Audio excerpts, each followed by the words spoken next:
Hey guys, welcome back to today's video. On your screen right now is the current composition of the United States Senate. We can go ahead and look at it nationwide. We have 51 Republicans and 49 Democrats. So today's topic, as you could probably tell by the title, the states most likely to flip to the Republicans from the Democratic Party.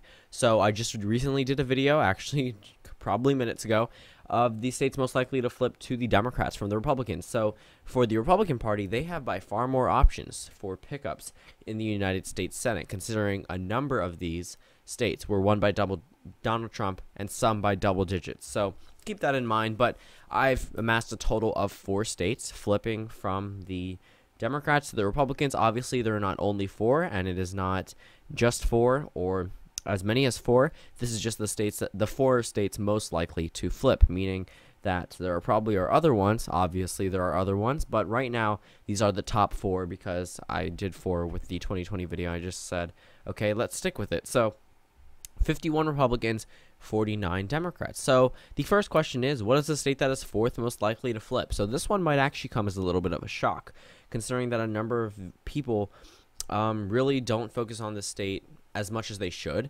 But right now, the current Democratic incumbent, of course, is leading in opinion polls in this state. So that state is the state of Missouri. And the only reason why this one is ranked on this list mainly is because all the other states like Ohio, West Virginia, I'm not going to give away too many other ones, but these states have been focused on a lot by the Republican Party, but their candidates aren't really top notch. When we go over to Missouri, we have a statewide and unknown candidate with a mildly unpopular incumbent Democratic senator who's currently leading in opinion polling. But again, a lot can happen. But she's also gotten really lucky, which is why she's only 4th on the list. Compared to other states, I really don't want to rank her down in the 7th and 8th because I'm not going to value a state like Michigan or Pennsylvania over Missouri because the GOP definitely has a lot more operatives in this state, and it is a traditionally Republican state compared to some other ones. West Virginia, unfortunately, did not make the list. Unfortunately for the Republican Party, did not make the list, and that's not really beneficial to them. I mean, when we go over to a state like West Virginia, Donald Trump won every county here, but it's not even really competitive right now. I mean, if you look at opinion polling, Patrick Morrisey really isn't going to win that race. But when we go over to Missouri, it seems a little bit more likely for the Republicans to have a pickup here. And again, I'm not saying it's likely to happen. I'm just saying that it's possible to happen, and it is the 4th most likeliest state to flip. But again, when I talk about the most likeliest states to flip, I'm not saying these states are likely to flip. Just if states were to flip, it would be these 4. So Missouri is the 4th most likely state to flip. So our 3rd most likely state to flip, I mean, most of you can pretty much guess it. That is the state of Indiana. And main reason, opinion polling. When we look at Joe Donnelly's approval rating, not too high. And we go over to the Indiana Senate race here right now. I mean, Joe Donnelly's approval rating is pretty good for a Democrat in Indiana. Yes, I understand that argument, but when we look at opinion polling, the only polling done shows Mike Braun leading. And keep in mind, Mike Braun is exactly like Donald Trump when it comes to just credentials, an outsider businessman. That was Donald Trump in Indiana in both the GOP primary and the presidential election. He will no longer be a political outsider when it comes to 2020. Well, Vice President Mike Pence is probably going to do a last-minute push here for Mike Braun and probably land him a victory spot here. If he can. I mean, Joe Donnelly could hold up a ground force and win in the state, especially with it being a Democratic wave year. But the GOP, if they play their cards right, definitely have a real shot at winning in a state like Indiana. But that puts the Republicans at 53 and the Democrats at 47, and we have 2 states left to go. So we finished off Indiana. So the state that is 2nd most likely to flip, this one might be a little bit of a shock, to be honest with you, is the state of Florida. Right now, the state of Florida is the 2nd most likeliest state to flip. When we look at someone who is the GOP frontrunner, Scott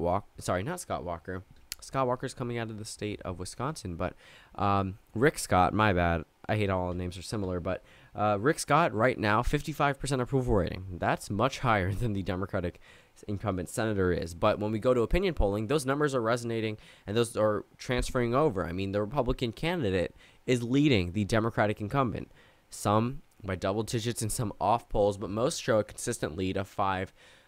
Leaning down a little bit lower than 5, but that's still a good lead for the Republicans. Neither candidate's above 50%, but again, that's not the worst thing considering Republicans are leaning in a state that have a Democratic incumbent, and again, when we look at the state, it's a swing state, meaning any little factor will change the way that the state votes. Yes, it's a Democratic wave year, but it doesn't mean the state is safe for the Democrats by any means. When we look at the 2012 results, you might speculate this state might be safe, but it was a nobody GOP candidate. Now we're looking at 2018 with a popular incumbent governor running on the Republican side in a state that Donald Trump did carry in 2016, and that will likely make a last-minute push in this state that could push Rick Scott over the top. So, landing that one in the GOP column. 54 Republicans, 46 Democrats. So the final state to flip is the state of North Dakota, and pretty much all of you know this state pretty well, considering that it's been mentioned a whole number of times. So North Dakota, with the incumbent Democratic Senator Heidi Heitkamp with a moderately low approval rating, and it is showing in opinion polls that shows the Republican candidate ahead. And keep in mind, this Republican candidate is a very strong one. He is the sole representative from the state of North Dakota. Keep in mind, this means he has statewide recognition and a whole number of other factors that add to his campaign. He's being backed by the GOP, a number of top GOP officials, and money is being poured in from both the left and the right, which means this race has already been identified as very competitive.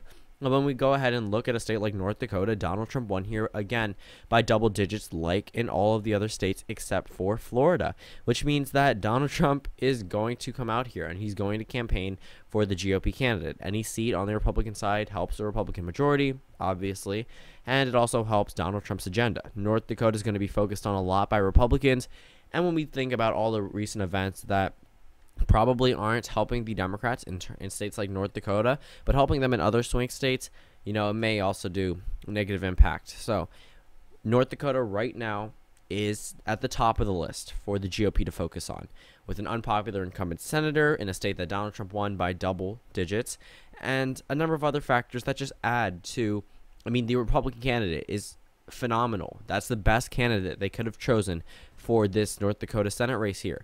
He's the sole representative. He is that one representative they send every 2 years to the United States Congress or House of Representatives. And it just seems like right now the GOP is at the top, even in opinion polling, and it just shows that they are probably going to carry the seat even in November. This is the only state that I actually see as likely to overturn from the Democrats to the Republicans. Maybe Florida, which is pushing it a little bit, but right now I see North Dakota at that top for the Republicans. So the final map finishes off with 55 Republicans and 45 Democrats, a lot more red on that map. But yeah, so thank you guys for watching this video. Comment down suggestions below, and I will see you all tomorrow.